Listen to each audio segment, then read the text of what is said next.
Any outdoor sports like biking or boarding would get your heart pumping, but to serious health buffs, having a heart monitor strapped to your chest isn't really the most enjoyable thing. Well, a couple of engineers from Israel's tech firm Lifebeam have adapted existing aerospace technology to create the smart helmet.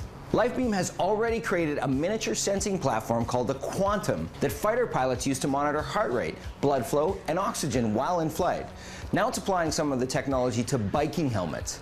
It uses a sweat-resistant sensor mounted on the front of the helmet that is able to measure the wearer's pulse and transmit the raw data to a processing unit in the back of the helmet.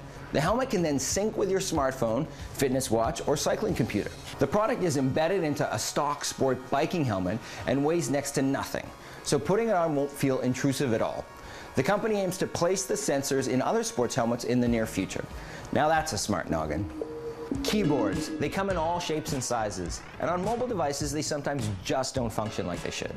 We've seen improvements over the years from predictive inputs like Swipe to tactile keyboards like Tactus, but nothing really changed the status quo.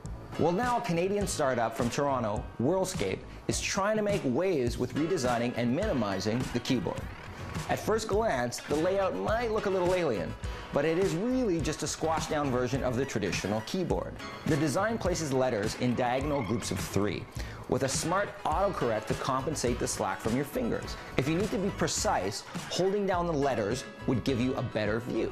The benefits of this new system include more screen space for your device, as well as quick adaptability since you don't have to relearn key placement. The team also claims that this new technology isn't going to be limited to just touchscreens, but also motion-based and wearable devices. If this can help us fight carpal tunnel, it's a good thing.